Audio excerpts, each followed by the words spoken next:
El 24 de marzo de 1976 es una fecha que constituye una bisagra del horror. La reacción que se había instalado en el aparato político institucional del Estado desde hacía ya un tiempo, ese día cortaba la cinta de lo que iba a ser una noche larga y violenta en nuestra historia contemporánea. Nuestros invitados de hoy son la socióloga y antropóloga Alcira Argumedo, los periodistas Norma Morandini y Miguel Ángel Gutiérrez, el economista Eric Alcaño y el militar retirado Horacio Ballester. Todas personalidades que pasaron el proceso de devastación nacional. Con ellos compartimos el análisis, la historia, la reflexión, el compromiso del nunca más. El 24 de marzo del 76 fue la expresión en Argentina de esta restauración conservadora que lanza Estados Unidos, cuya cabeza esencial es Henry Kissinger, que es un intento de recuperar su hegemonía en América Latina después de la derrota en Vietnam, del aumento de los precios del petróleo por parte de la OPEP, del auge que habían tenido, la fortaleza del movimiento de los países no alineados, etc.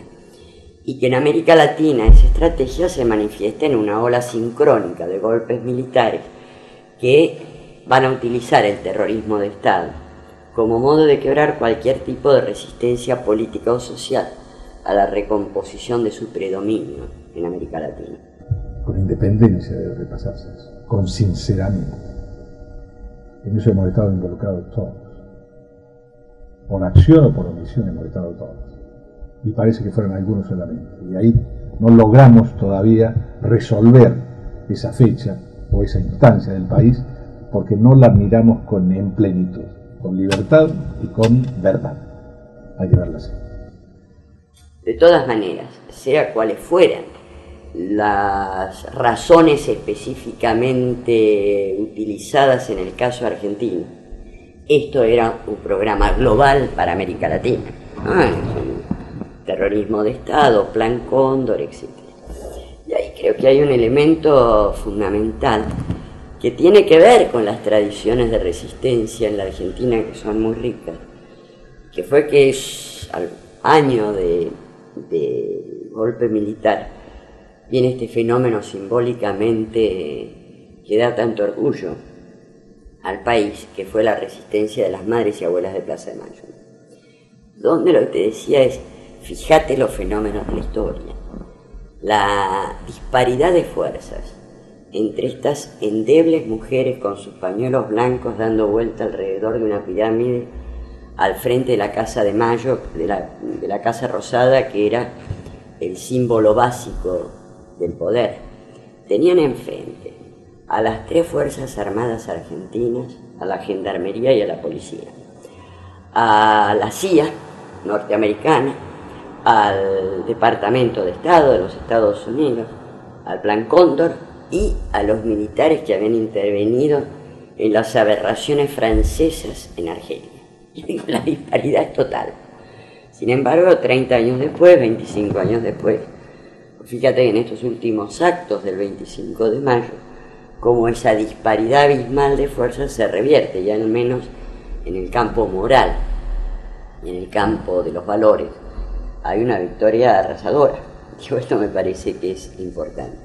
Al mismo tiempo, esa dictadura militar fue la condición indispensable para llevar adelante un proyecto de reorientación de las modalidades de acumulación, concentración y polarización de la riqueza. Por eso una parte importante de los desaparecidos eran dirigentes obreros de base o dirigentes en instancias más altas y no estaban vinculados directamente a la guerrilla. O sea, la desestructuración de la resistencia de los trabajadores formó parte de esta propuesta, que además venía en un marco de una estrategia mayor, que era la reorientación o la reubicación del papel de las corporaciones transnacionales en la política norteamericana y en el papel que los distintos países debían cumplir en América Latina. Yo creo que con el 24 de marzo lo primero que hay que hacer para tratar de que las Fuerzas Armadas se encaminen por el camino que corresponde es establecer también las responsabilidades civiles. Todos hablan de que el golpe de Estado militar de 1976 fue un golpe de Estado mixto, por lo menos, porque al igual que en todos los golpes de Estado anteriores, los militares somos los mascarones de proa de barcos que manejan otros. Hacemos el golpe de Estado, lo ejecutamos, pero después, en los lugares donde se resuelve el futuro del país, se lo hipoteca por generaciones, en fin, lo que sea, ahí van civiles. Y no cualquier civil, van civiles de una determinada tendencia. No es por casualidad que con la Libertadora haya estado Alzogaray, con Onganía haya estado Cris Bacena, con el Proceso de Organización Nacional Martínez de Oz.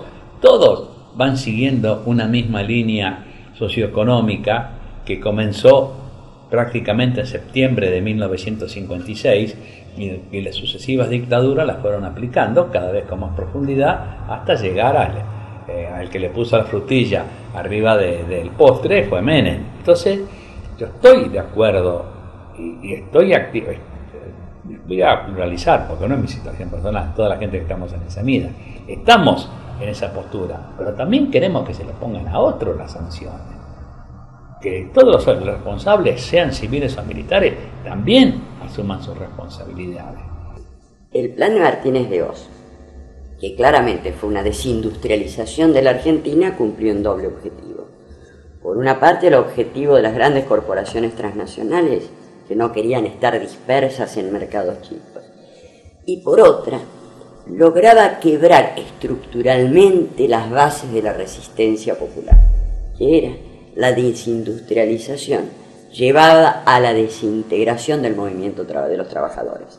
Es decir, y esto es lo que lograron en muy poco tiempo, es decir, el grueso de los trabajadores pasaron a ser piqueteros. En todo caso, metieron una fuerte cuña en el movimiento entre el sector que se salvaba en condiciones peores que las anteriores, pero se salvaba, y el grueso que quedaba condenado.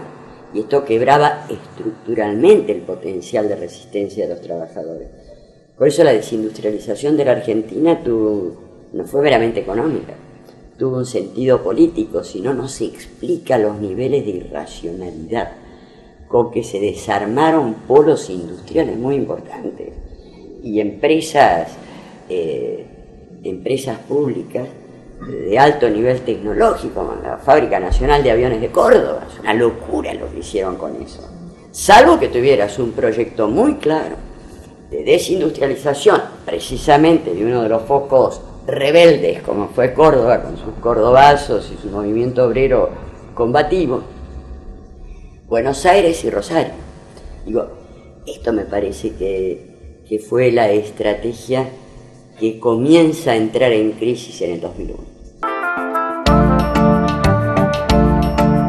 El proceso de reorganización nacional, que fue la versión más sofisticada y más voraz de todos los golpes cívico-militares desde 1930, produjo una verdadera devastación en todos los ámbitos, en las instituciones políticas, en el aparato productivo, pero sobre todo en la conciencia nacional, a tal punto que todavía resuenan voces reaccionarias, inclusive políticos y comunicadores públicos, que dicen: con los milicos estábamos mejor, por algo se los llevaron, o la tristemente célebre frase del gobernador de la Sota, cuando oportunamente dijo que si las madres hubieran cuidado un poco más a sus hijos, nada les hubiera pasado.